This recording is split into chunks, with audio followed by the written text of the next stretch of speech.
Hello everyone, আসসালামু আলাইকুম। কেমন আছো সবাই? আশা করি ভালো আছো। তো আজকের এই ভিডিওতে আমি খুবই গুরুত্বপূর্ণ একটা বিষয় নিয়ে আলোচনা করব। সেই বিষয়টি হলো ক্লাস 8 এর 11 অধ্যায়, যার অধ্যায়টির নাম হচ্ছে আলো। তো এই আলো ফিজিক্সের খুবই গুরুত্বপূর্ণ একটা অধ্যায়, যে অধ্যায়টি অনেক অনেক অনেক আলোচনা এবং অনেক শিক্ষণীয় কিছু ব্যাপার আছে। তো এই অধ্যায় থেকে কিন্তু অনেক কিছু জানার আছে, অনেক কিছু বোঝার আছে। তো এই ক্লাস 8 লেভেলে যতটুকু দরকার, ঠিক ততটুকুই আমি এই ভিডিওতে পড়াবো। আর এর থেকে বিস্তারিত আছে 9 এবং ইন্টার, নবম এবং দশম শ্রেণী, আর আছে একাদশ এবং দ্বাদশ শ্রেণীতে। তো যাই হোক, বেশি কথা না বলে আমি এর কিছু টপিকে ভাগ করেছি এই অধ্যায় থেকে। তোমাদের বইতেও করা আছে। প্রথমে এই প্রতিফলন জানার আগে প্রতিফলনটা কি এটা জানতে হবে, এটা অনেকে জানে, তারপরেও আমি বলবো। এবং প্রতিসরণের নিয়ম, বাস্তব জীবনে প্রতিসরণের ব্যবহার, সংকট কোণ বা ক্রান্তি কোণ, এবং পূর্ণ অভ্যন্তরীণ প্রতিফলন কোণ, পূর্ণ প্রতিফলন কোণ বা পূর্ণ অভ্যন্তরীণ হবে এখানে। তারপর হচ্ছে অপটিক্যাল ফাইবার, ম্যাগনিফাইং গ্লাস, আর মানব চক্ষু আর ক্যামেরা ও চোখের তুলনা বা পার্থক্য। এই টপিকগুলো খুবই খুবই খুবই গুরুত্ব তোমাদের জন্য এই অধ্যায়ে। আর এই এই বিষয়গুলো আজকে আমি ধাপে ধাপে এই ভিডিওতে সম্পূর্ণ আমি আলোচনা করব। তো প্রথমে আমাদের প্রথমে কিন্তু জানতে হবে যে আলোর প্রতিফলনটা কি। এই আলোর প্রতিফলনটা এই আলোর প্রতিফলনটা সবাই জানে। স্বাভাবিকভাবে চিন্তা করো, বেশি কঠিন তো চিন্তা করার দরকার নেই। স্বাভাবিকভাবে চিন্তা করো কি আলোর প্রতিফলন কি। কি আলোর প্রতিফলন? আলোর প্রতিফলন, আলো যদি কোনো আয়না বা কোনো গ্লাস, যে কোনো আয়না হোক বা যে কোনো গ্লাস হোক বা যাই হোক, তার উপরে আলো যদি আমরা লাইট মারি, সেইটা আমাদের দিকে আবার প্রতিফলিত হয় না? এই যে তারপরে কেউ কেউ মজা করে আবার আয়নায় লাইট মেরে অপরের চোখে কিন্তু সেটা মানে এইখান থেকে লাইট মারে আয়নায় পড়ে, এখান থেকে তার চোখে পড়ে। এই মজাটা কিন্তু অনেকেই করে। এইটাই হলো আলোর প্রতিফলন। তো আলোর প্রতিফলনটা এই চিত্র দিয়ে বোঝা যায়, যেটা আছে এরকম। এই যে একটা তল, এটা ধরো একটা তল, হ্যাঁ, বিভেদ তল। এই তলের এইখান থেকে যদি আলোটা আসে, এইখানে যদি এসে পড়ে, এইখান থেকে এইদিকে প্রতিফলিত হবে। কি হবে? প্রতিফলিত হবে। এটা হচ্ছে আলোর প্রতিফলন। এটাকে কি বলা হয়? আলোর প্রতিফলন। আলোর প্রতিফলনটা বেশি কঠিন নয়, এটা সবাই জানে। তো আলোর প্রতিসরণটা কি এবারটা দেখি। আলোর প্রতিসরণ বোঝার আগে আমি তোমাদের চিত্রে এঁকে কিছু টপিক বোঝাবো।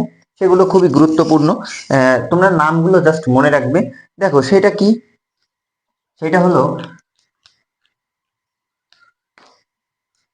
ধরো মনে করো এইটা একটা বিভেদ তল। এটা নাম বইতে কি বলা আছে? বিভেদ তল আছে। তো তোমরাও মনে করো এটা একটা তল। তল মানে হলো, এটা বোঝার চেষ্টা করো।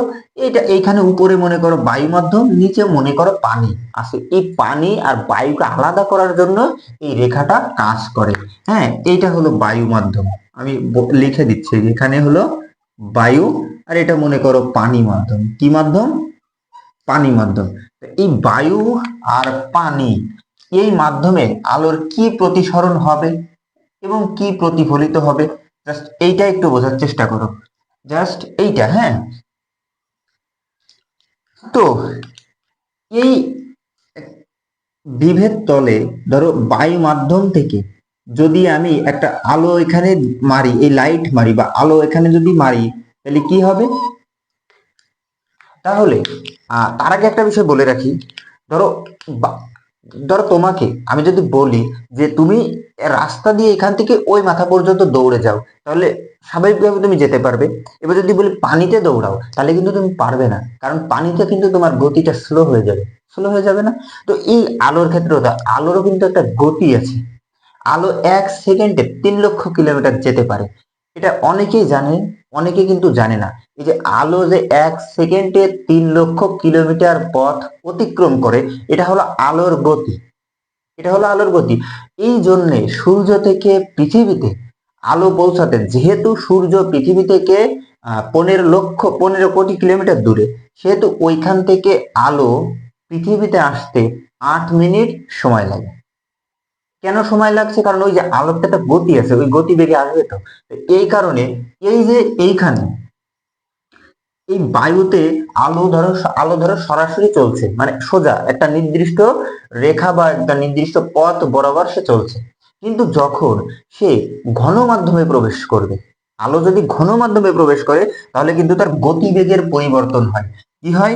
গতিবেগের পরিবর্তন হয়। এই গতিবেগের পরিবর্তনটা বোঝার জন্য এটা মনে করো একটা বিভেদ তল। এটা কি? এটা হচ্ছে বিভেদ তল। সরি, এই বিভেদ তলের উপর কিন্তু এটা আছে অভিলম্ব। এটার নাম কি হয়? অভিলম্ব।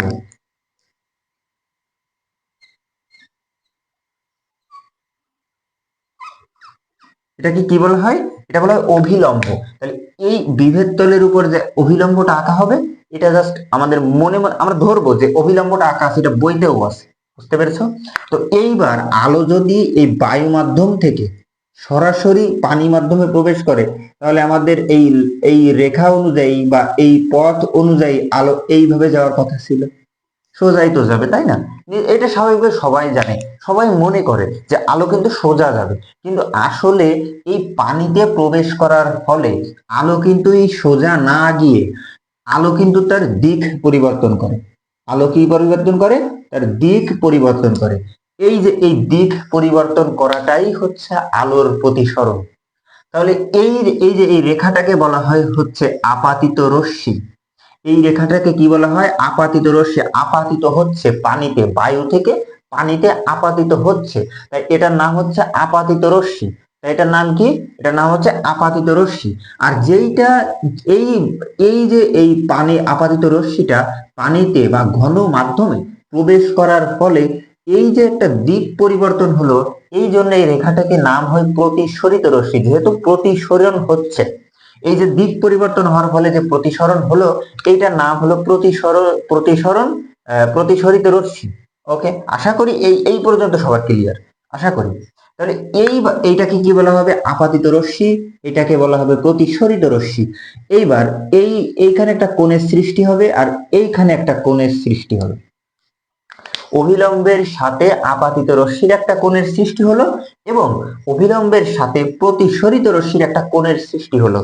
এই কোণটাকে বলা হয় আপাতন কোণ, এবং এই কোণটাকে বলা হয় হলো প্রতিসরণ কোণ। আশা করি সবাই বুঝতে পেরেছো। তাহলে আপাতিত রশ্মির এই আপাতন কোণকে আই ধরা হয়, এবং প্রতিসরণ কোণকে আর ধরা হয়। আমরা ধরি ওই যে এক্স ওয়াই জেড ধরি না, এক্স ওয়াই জেড বিভিন্ন ভাবে আমরা কিন্তু ধরি গণিতে। এখানে ধরি যে আই হলো আপাতন কোণ, আর হলো প্রতিসরণ কোণ। ওকে, তাহলে এইবার এই প্রতিসরণ কোণ হওয়ার ফলে এই রেখাটা বা এই আলোক রশ্মিটা কিন্তু অভিলম্বের দিকে সরে আসলো। দেখো তো, সোজা যাওয়ার কথা ছিল না, কিন্তু ওদিকে না গিয়ে এই যেদিকে সরে আসলো, কোথায় সরে আসলো? এই অভিলম্বের দিকে সরে আসলো। আশা করি বুঝতে পেরেছো। তাহলে এইবার এই আপাতিত রশ্মি সরি এই এই ও প্রতিসরণ কোণের সংখ্যাটা কি হলো? আলোক রশ্মি যখন হালকা মাধ্যম থেকে, এটাও বলা যায় আলোক রশ্মি যখন একটি স্বচ্ছ মাধ্যম থেকে আরেকটি স্বচ্ছ মাধ্যমে প্রবেশ করার সময় যে দিক পরিবর্তন করে, এই দিক পরিবর্তন করাটাই হলো প্রতিসরণ কোণ। এভাবে বলা যায়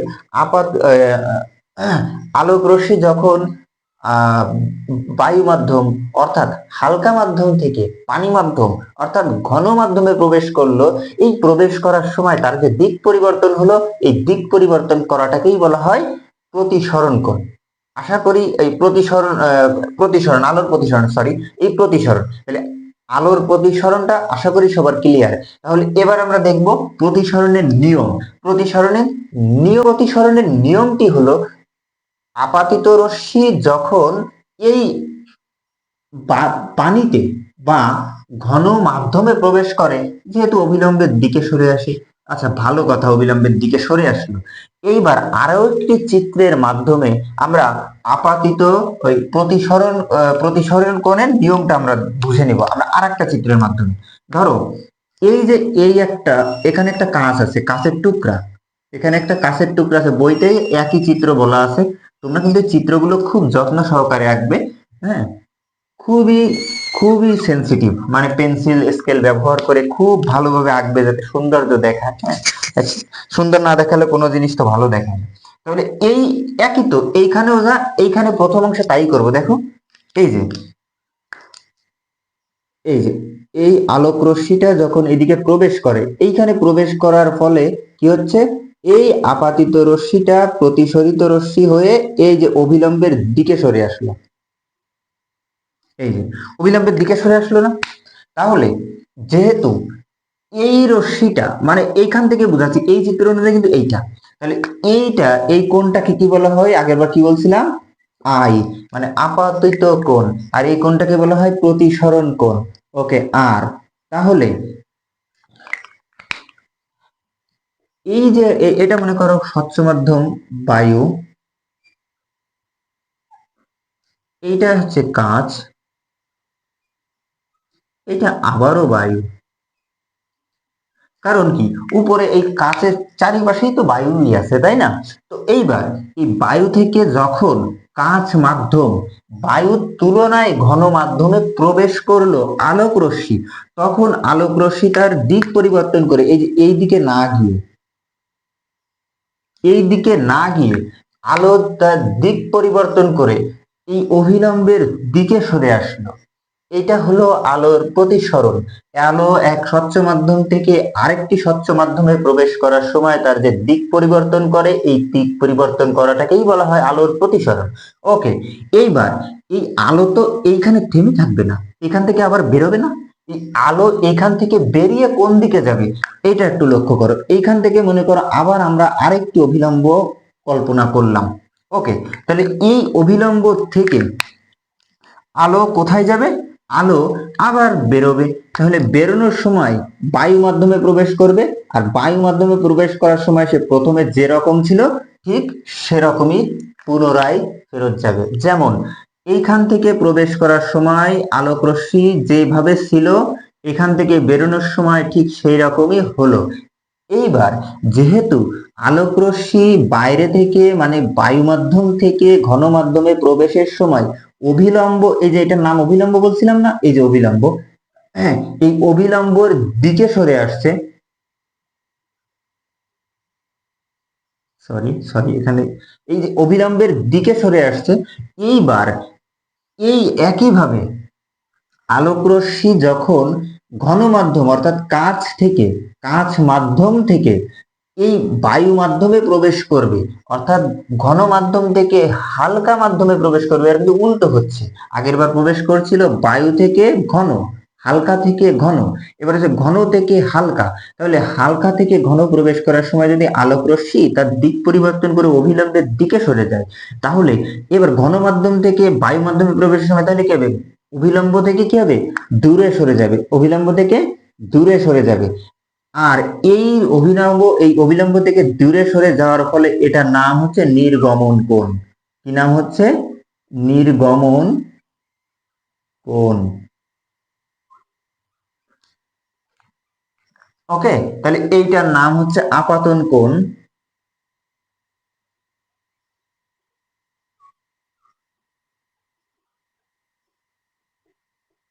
এইটার নাম হচ্ছে নির্গমন কোণ, আর এইটার নাম হচ্ছে প্রতিসরণ কোণ।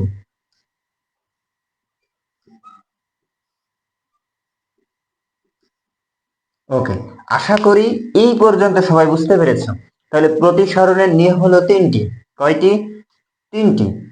প্রথম নিয়ম, আলোক রশ্মি যখন হালকা মাধ্যম থেকে ঘন মাধ্যমে প্রবেশ করবে, তখন আলোক রশ্মি এই আপাতিত রশ্মি এইভাবে বলা যায় যে আপাতিত রশ্মি যখন, এটাকে বলা হয় আপাতিত রশ্মি, আপাতিত রশ্মি যখন হালকা মাধ্যম থেকে ঘন মাধ্যমে প্রবেশ করবে, তখন প্রতিসরিত রশ্মিটি অবিলম্বের দিকে সরে আসবে। আপাতিত রশ্মি কি হবে, অবিলম্বের দিকে সরে আসবে। আর এই অবিলম্বের দিকে সরে আসার ফলে যে কোণ উৎপন্ন হলো প্রতিসরণ কোণ, সেই প্রতিসরণ কোণ এই তুলনায় ছোট, আপাতন কোণের তুলনায় ছোট। তাহলে কি হলো, এক, হ্যাঁ, আপাতন কোণ বড় হলো, প্রতিসরণ কোণ ছোট হলো। দ্বিতীয়, সেকেন্ড, আপাতিত রশ্মি যখন ঘন মাধ্যম অর্থাৎ যে কাছ কাছ থেকে ঘন মাধ্যম থেকে বায়ু মাধ্যমে গণমাধ্যম থেকে বায়ু মাধ্যমে প্রবেশ করবে বা ঘনমাধ্যম থেকে বায়ু মাধ্যমে আসবে, মানে বাইরে আসবে, তখন এই এই অভিলম্ব থেকে আপাতিত রশ্মিটা দূরে সরে যাবে এবং অভিলম্বর সাথে যে নির্গমন কোণ তৈরি হবে, নির্গমন কোণ এবং আপাতন কোণের মান হবে সমান। নির্গমন কোণ এবং আপাতন কোণের মান হবে কি সমান। 3 নম্বর নিয়ম, আপাতিত রশ্মি, প্রতিসরিত রশ্মি এবং অভিলম্বে এবং বিভেদ তলের উপর অঙ্কিত অভিলম্ব একই সমতলে থাকে। আমি 3টা নিয়ম আবার বলছি। আলোক রশ্মি যখন হালকা মাধ্যম থেকে ঘন মাধ্যমে প্রবেশ করে তখন আপাতিত রশ্মি অভিলম্বের দিকে সরে আসে এবং আপাতিত কোণ প্রতিসরণ কোণের তুলনায় বড়।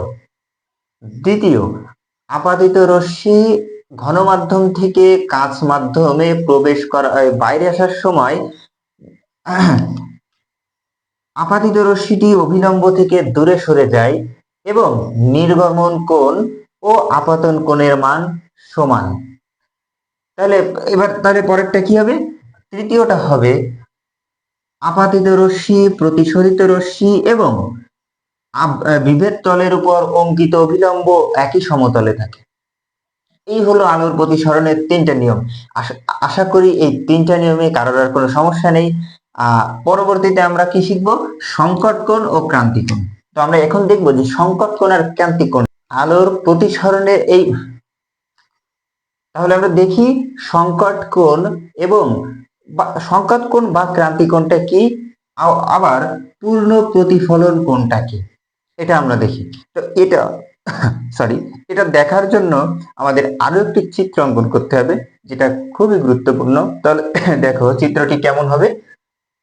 চিত্রটি আবারও একইভাবে যদি আমরা আঁকি, আবারও যদি আমরা একইভাবেই চিত্রটি আঁকি, যে একটা বিভেদ তল আঁকলাম, তারপরে কি হলো একটা অভিলম্ব, এই যে একটা কি অভিলম্ব। তোমরা বলছি তো পেন্সিল, কম্পাস, স্কেল এইগুলো ব্যবহার করবা, এগুলো ব্যবহার করবা। তাহলে এটা কি হলো? একটা অভিলম্ব।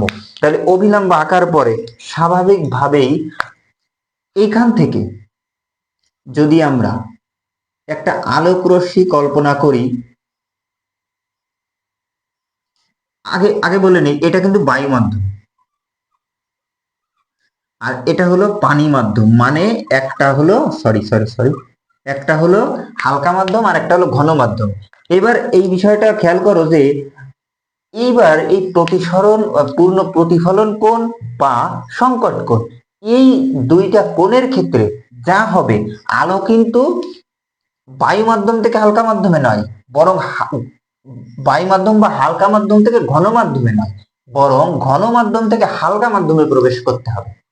এটা হলো শর্ত, প্রথম শর্ত। তাহলে এটা মানতে হবে যে এইখান থেকে আলো কিন্তু এই দিকে যাবে, এবার এই দিক থেকে এই দিকে আসবে না এখন।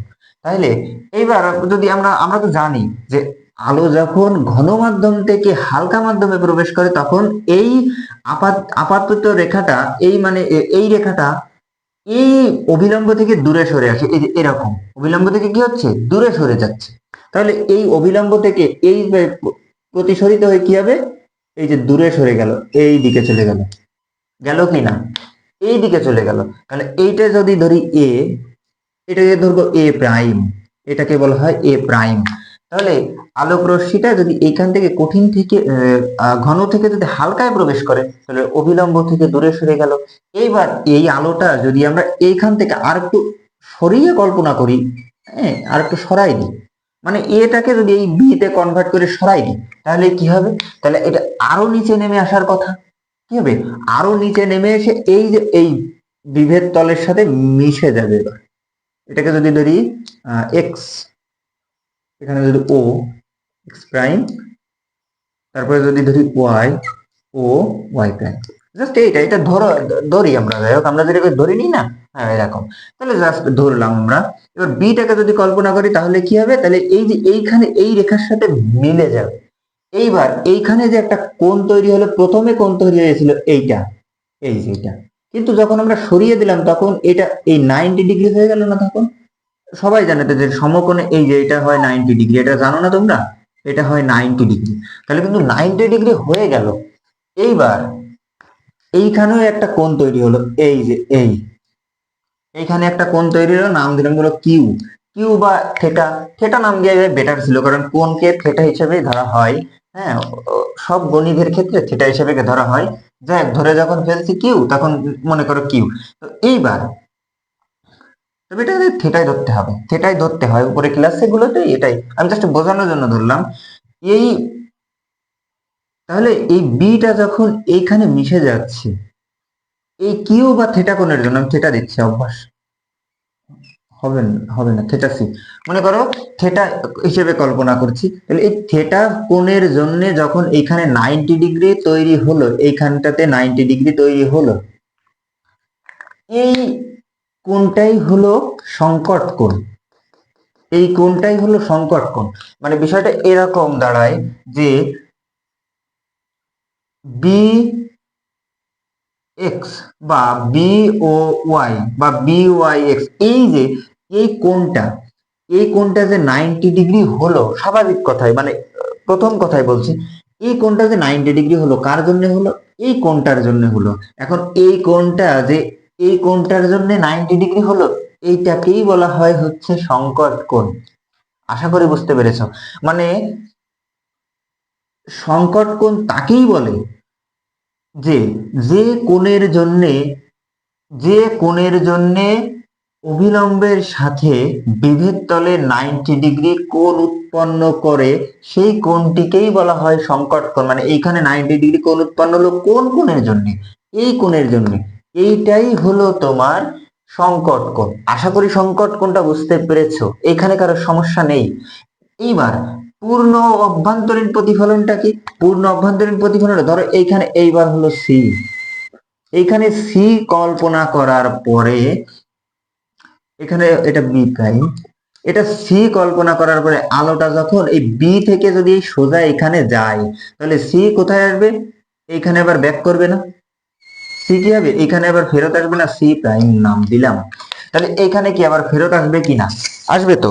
এই যে ফেরত আসলো, এই ফেরত আসাটাই হলো পূর্ণ অভ্যন্তরীণ প্রতিফলন। অভ্যন্তরীণ মানে ভেতরে, তার মানে এরটা এইখানেই ফেরত আসলো, মানে পুরোপুরি সব সম্পূর্ণভাবে প্রতিফলিত হলো।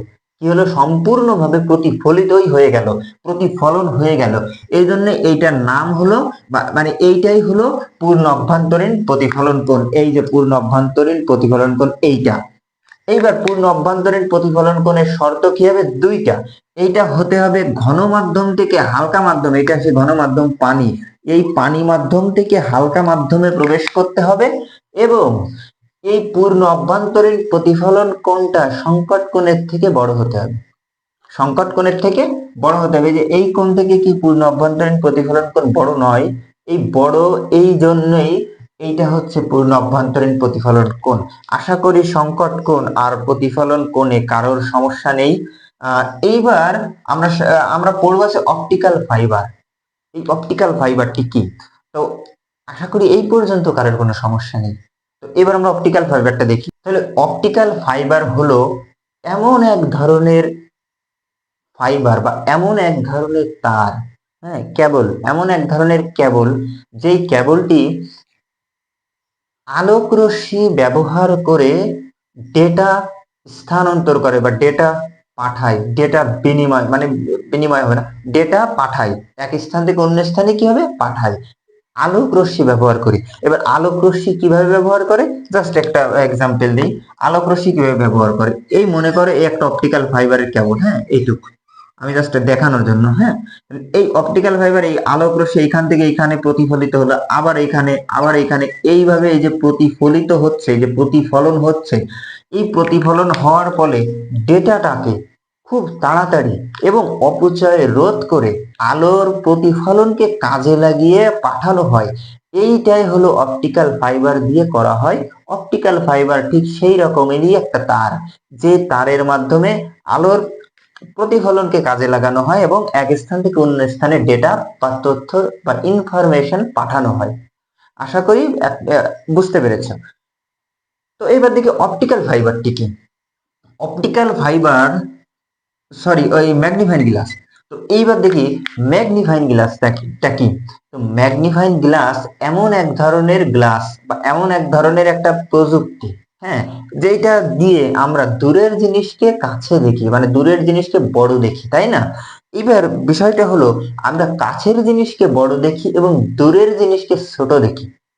সেটা ভালো করে বোঝো কিন্তু, দূরের জিনিস যতই বড় হোক না কেন, আমরা কিন্তু তাকে যত দূরে আছে এটা কিন্তু ছোটই দেখি। যেমন ধরো একটা ফুটবল আমার কাছে আছে হাতে, এই ফুটবলটার থেকে সূর্যটা আমরা ছোট দেখি না?